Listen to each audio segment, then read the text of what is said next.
What's going on? You're in the Beat Sessions, the place for all things music. I'm your host, Mitchell Weary. Let's talk about this new record from Bryan, entitled The Great American Bar Scene. He released that on the 4th of July. This is studio album number 5 for the singer-songwriter and his follow-up to his 2023 eponymous record. This man is a machine. 5 records since 2019. And I know a handful of people that argue that that's not necessarily a good thing. I know some people that argue that a lot of his music sounds the same, that maybe he's in a rut.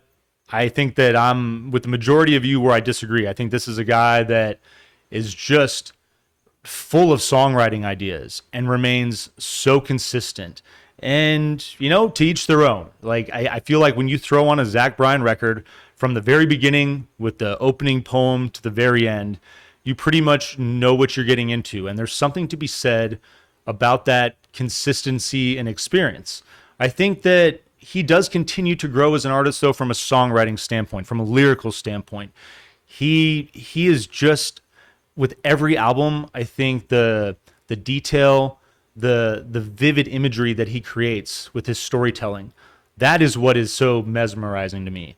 And I'm really excited to get into that part of this review.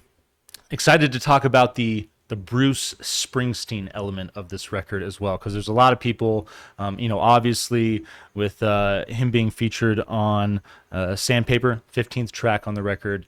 A lot of people have said that this album has an overall feel of the song I'm on Fire off of Born in the USA, hints of Nebraska. I'd argue there's hints of Tunnel of Love on this record, which, I'm excited to get into that. And actually, we'll just jump right into that as well. Right now, let's handle this. This is not going to be a popular opinion with many of you, I think. But while I love Bruce Springsteen, I feel that as I've gotten older and as the world has evolved and as people act, he has really created somewhat of a disconnect for me from his art. I think it started, or maybe not even started, but was solidified with the Broadway special. And it's great that he's so charming and honest about admitting where he comes from and his experience. But this is a guy that writes about the working class, but admits that he's never worked a day in his life, really. He's always been a songwriter, and kudos to him for that. That's amazing that he's been able to create and develop and maintain a career like that through all these decades. I really applaud him for that. But to me, I feel like with the 40th anniversary of Born in the USA, and with all the talk that is out there about, how important and how relevant this album still is, and I do believe that in many regards, contextually, it is. I think that a guy like Bruce Springsteen, who I'd argue that this is the only way that you can sell out, is when you start playing benefit shows for a Republican or a Democrat. Like when you pick a political party and you decide to be on camera and to promote that person, it's the ultimate sellout. Everybody deserves to vote. Everybody has every right to do that. You have your right to your opinion. But I just think that for this particular class of people, the musicians, I don't know, like, keep it private. Keep it hidden. Like, most of us act in that way in general. I mean, we can talk about our politics, whatever, but ultimately at the end of the day, who you vote for is a secret, and you don't have to divulge that information to anybody. So Bruce, there's been a disconnect for me, and I feel like it falls in line with what I've seen with that Woodstock generation, with Michael Lang. If you watch that documentary Trainwreck on Netflix, it's just crazy to see this hippie generation that I know a ton of people that are my age grew up idolizing. But Woodstock 99 happens, and we can reflect on the fallout on all of it and everything, and the development of corporatism and all this really just toxic crap that came out of that event. And it's tough. It's tough to look at a lot of these artists and really, listen to a lot of the stuff that they've put out over the years, knowing that they've in some ways backpedaled. And maybe that's why I bring up the point of, like, don't, even if it is your truthful politics, like, if you have this image, don't ruin that. Don't like you can keep the two things separate. And I think that oftentimes famous people, they really mess that up. I think that that's one of the most fascinating things about David Bowie and why I love the guy so much is he had all these different personas, but always kind of kept who he was as a person secret. Very private guy in that regard. And it just so I admired the way that the man managed that dynamic because most people don't handle it well and it can be really difficult. And I think that it can be detrimental to your career in situations like this. The reason I bring all this up is that Zach Bryan to me is a guy that, given his upbringing, given his time in the service with the Navy, there's a more authentic nature to his storytelling, to his blue collar nature that I mean, it resonates with me so hard, and especially those opening poems that I talked about. It's pretty hard that the first time I throw on a new record from him and I listen to that I don't tear up a little bit. It just makes me nostalgic for where I grew up, for the people that I grew up with. Fortunately, I still live in the same state that I grew up in, and I generally run into a lot of people that I grew up with on a regular basis. The Tiki Bar, I work with a fantastic woman that I grew up with. I see her once a week on Saturday nights. That's her night to be there. And, it's just those connections like that you keep over the years that make what a guy like Zach talks about so real and so authentic versus a guy like Bruce that, he said it on that Broadway special, I've never worked a day in my life. And there's all these things that, while he is a great storyteller, it's coming from more of an imaginative place. And if you want to argue that makes him a better songwriter, like, I'm down to entertain that. I think that's an interesting discussion to have. But for me, Zach has just really stepped into that role of that authentic American songwriter, that sort of, I mean, I'm not going to compare him to Johnny Cash, but he has that feel of like, hey man, like you throw on this guy's record and you immediately just want to sit down and have a beer with the dude and hang out with him. And, more than so many other famous people that we've all seen and witnessed, there's that element of being so personable that I love about him. So point one right there. The second point, we're going to talk about vinyl production. And from a standpoint of making albums, Zach is a guy that I believe he's 28 years old now. This is a dude that is in the modern age, and with streaming, you have this option. You don't necessarily need to create experiences and cater them around the vinyl format. And so while that bums me out, and while I do own Zach records and I find them to be so enriching. I mean, the depth of the production, like I think they sound great, but I think that the experience that he's creating on an album like The Great American Bar Scene with the runtime that it has, most people probably, the great thing about the future is that you can create playlists, pull songs, whatever. But from time to time, and I bring this up because, all 16 songs from the self-titled record hit the Hot 100. So it wasn't like people were just picking and choosing songs. Like pretty much everybody hit play on that thing and listened to it from start to finish, which is wild. It's a lot of music. It's a big experience.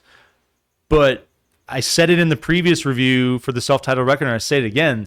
It's what the people want. I don't know if I'm going to necessarily throw down $40 for this thing when it comes out on October 11th.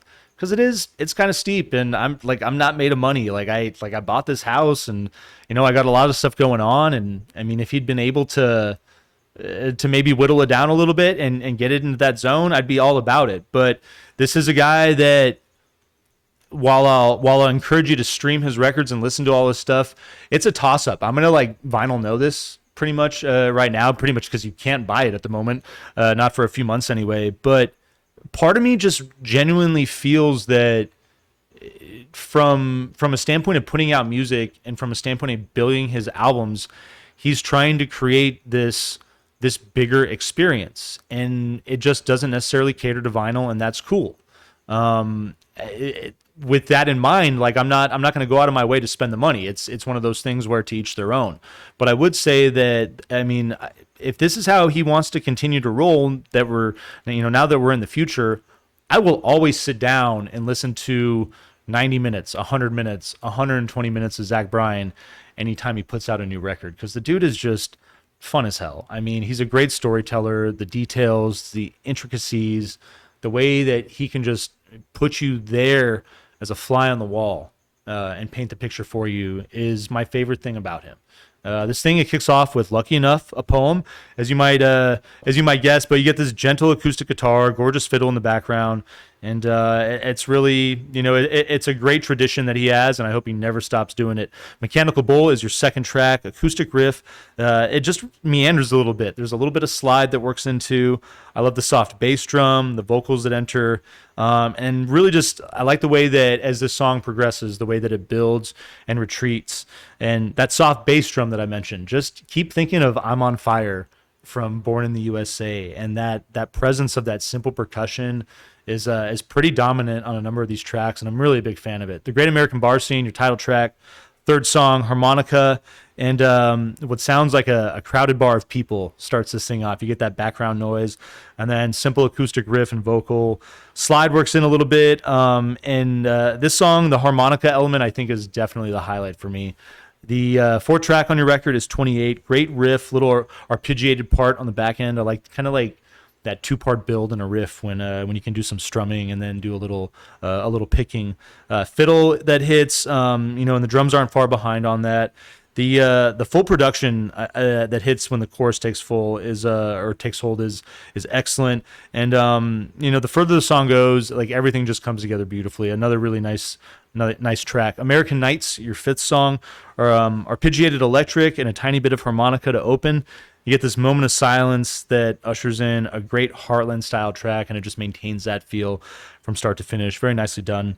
"Oak Island" is probably my favorite song. I really am a big fan of this track. You get this up-tempo acoustic riff, a little bit of electric guitar in the open as well. Verse is carried by that acoustic riff in the open, and then a vocal element, and then that guitar. Like I love the tone in it. It's got this like bit of like surf rock in it that I'm just, anytime I hear that tone, I'm just a sucker for it. Mellow breakdown in the track, and then when it returns, you get this horn element. I love the production on that, and the way that this thing builds to a frenzy. Talking about people that think a lot of Zach's music sounds the same, to a certain degree, yeah. When you talk about guys like Bob Dylan, or even a guy like Neil Young, or any of these great singer-songwriters over the course of the years, the instrumentation that they're using oftentimes, it's just, guitars, a little bit of bass, a little bit of drum, maybe some harmonica, maybe some fiddle, maybe some of this, some of that. The idea is the adventurous nature of the composition. And to the people that say his music sounds the same, I think you just need to actually like really sit down and digest it and absorb the nuances. But in your defense, 19 songs, it is a lot. Like, and that's where sometimes like I wish he would just go back to, what he did with Deanne. I think that record's like, I think it's like under 40 minutes. I think it's like 38 minutes or something like that. But just, I mean, there's no wasted space on that album. From start to finish, it is just a banger. But "Oak Island," certainly my favorite song. "Purple Gas," great little collaboration with Noeline Hoffman, who actually wrote the song. Beautiful track. It's just got this chill arpeggiated riff, classic folk duet, soft drums, a little bit of bass. She steals the show for sure on that song. I love her voice. "Boons" is your eighth track. Gentle arpeggiated riff, bit of vocal, kind of carrying off of that. I like the way that "Oak Island," the way that it ends in such a frenzied manner. I really like the way that "Purple Gas" and "Boons" kind of like mellow out the record and pull back the pace a little bit. Your ninth song is "The Way Back." Simple keys and electric guitar to open. Just really like the dynamic there. Wonderful minimalism in those elements. Soft bass drum in the chorus. And I love the way that this song just continues to ride the keys from start to finish. "Memphis, the Blues," featuring John Moreland. This is a great collaboration, gentle acoustic, a great vocal performance. The soft percussion and bass are kind of expected there, but was really impressed by this, and leads into "Like Ida." Your 11th song, Melancholy Mood, acoustic riff. You get this gentle slide that carries in and out of the song.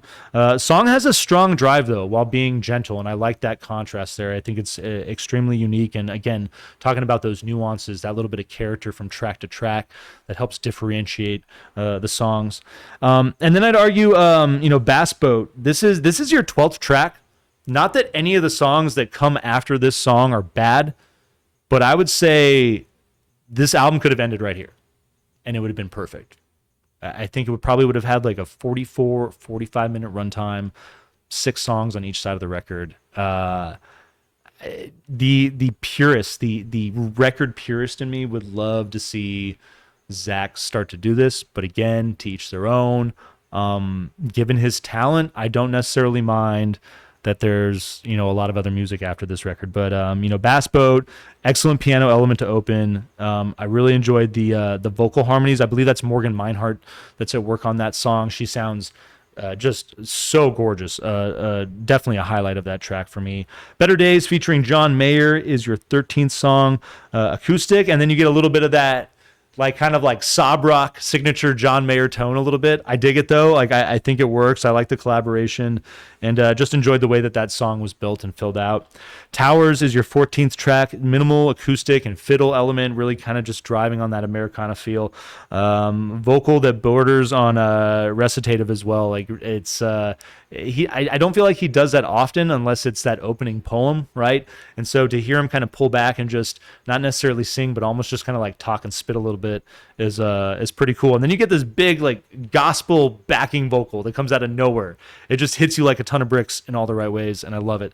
Sandpaper featuring Bruce Springsteen is your 15th song. I love the soft synth, simple driving percussion. Again, it's pretty much everybody is saying, including myself, that it reminds them of I'm on Fire. I think it's more that soft synth that complements the driving drum that creates that effect. That's what I would argue. It's not necessarily the percussion. It's that soft synth element. But again, I feel just throughout the course, if you're going to talk about those Springsteen influences, definitely Nebraska and even a little bit of Tunnel of Love. And what I will say about Tunnel of Love is it's that authenticity that's there, right? Just that breakup album almost. We all knew that Springsteen's relationship was falling apart. And it was the first time that I think a lot of people would argue that he wrote about something real, something that came from the heart, which is what Zach does, which is why I think it's a better comparison. Just my opinion. Northern Thunder is your 16th track, gentle guitar play to open. Vocal production's interesting. It's a little more pronounced than on most of the tracks. It works, but it kind of caught me off guard a little bit, made me perk up, but ultimately I think it's the way to go. And then you get superb riff play in the song also. Funny Man is your 17th track, piano and electric slide to open. Track that kind of meanders a little bit again. It's one of those. Chorus takes a driving tempo though. It's soft and a little bit poppy. This is a song honestly that it's good, but talking about dropping off the back end of this record, the last 6 songs, I think that this is something that could have maybe found a better home on a different project given what's going on with it sonically. Pink Skies is your 18th song, harmonica and acoustic open. I think most of you probably heard this track going into it if you're a fan. Very intimate vocal, very pretty song, and just love that coda. That element at the end where it's just working with vocal and mandolin. I think that's outstanding. And then Bathwater, gentle acoustic and vocal open, soft bass drum that works in, and some small textures that fill out, but a pretty hot album opener. I think it comes in under 2 minutes to finish this thing out. Great album though. Again, not available till October 11th. Unless I win the lottery or something and I got a little extra spending cash, I'm probably going to hold off on this, and who knows if there's any copies left after that. But I definitely stream this thing. I love this man. I think he makes great projects, and I think that being in the future now in 2024, not everybody's necessarily into building projects around the vinyl format, and if that's the case, so be it. I think this guy creates projects that are I'm just enamored by what he does, his storytelling, and he just ropes me right in, and I hope he does the absolute same to you. If I'm going to grade this thing, I'm going to give it an 8.3 out of 10. little new number system working into the channel. Hope you guys are enjoying that. And I hope you enjoyed this review. Please like this video, share it, subscribe to the channel, do all the things to help me blow this project up with Keith in 2024. And stay tuned throughout the week for more album reviews. We will see you next time on the Beat Sessions.